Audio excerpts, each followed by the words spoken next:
Operation true promise 3। जी हां, Iran का Israel के खिलाफ यह ऑपरेशन, जो कि ऑपरेशन राइजिंग लाइन के बाद शुरू किया गया और इसका नया फेज, नया चरण शुरू हो गया है। खबर ये आ रही है 15वें चरण में ईरान ने मचा दी है 8वें दिन तबाही।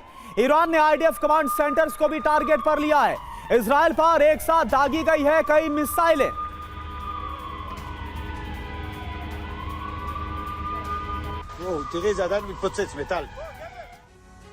तो ऑपरेशन ट्रू प्रॉमिस 3 तबाही का ये 15वां चरण है।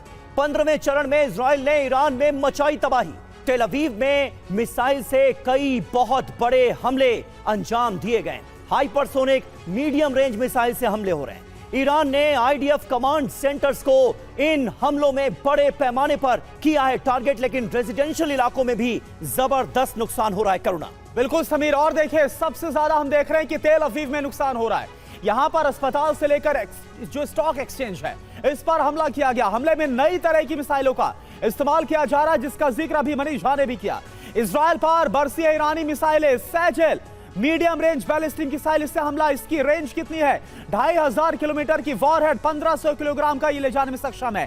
Kheibar Shekan medium range ballistic missile है, 2000 किलोमीटर की रेंज और वॉरहेड की क्षमता है 500 किलोग्राम की।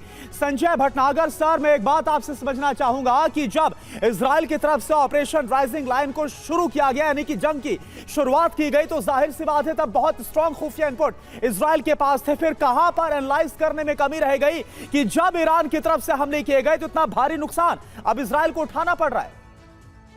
बिल्कुल, जैसा कि हमने देखा पहले कुछ दिनों में इजराइल के जो भी हमले थे बड़े फोकस थे और काफ़ी क्षति पहुंचाई गई ईरान को।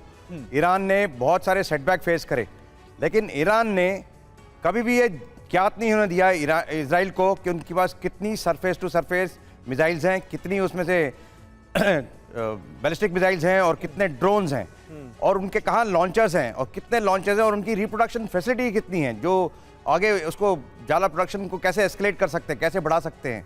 ये एक भारी मैं कहूँगा एक इंटेलिजेंस की कमी रही है इजराइल की तरफ से और उसी का फ़ायदा उठा रहा है ईरान। इस स्टेज पे उन्होंने एक ट्वीकिंग करी है अपने पूरी पॉलिसी में और शुरू में जो उन्होंने कम अटैक करे थे बैलिस्टिक मिसाइल से, वो अटैक अभी बढ़ा दिए हैं। पिछले स्पेशली 3 दिनों में बैलिस्टिक मिसाइल का प्रयोग ज़्यादा हो रहा है और नई तरीके की बैलिस्टिक मिसाइल निकल के आ रही हैं।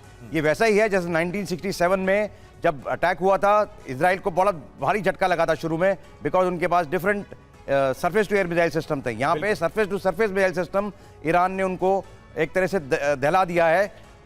जैसे आपने बोला, मल्टीपल टारगेट्स भी हैं, हाइपरसोनिक भी हैं, हैवी वेट भी हैं और स्मॉल वेट के कई सारे वेपन वॉरहेड्स भी हैं उनके पास।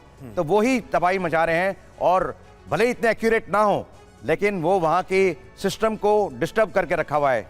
बिल्कुल बिल्कुल सही बात है। मल्टीपल वॉर हेड्स वाली मिसाइलों ने इजराइल की सरजमीन पर कहर बरपा दिया है और Israeli air defence system in मिसाइलों के हमलों को रोक पाने में नाकामयाब साबित हो रहा है।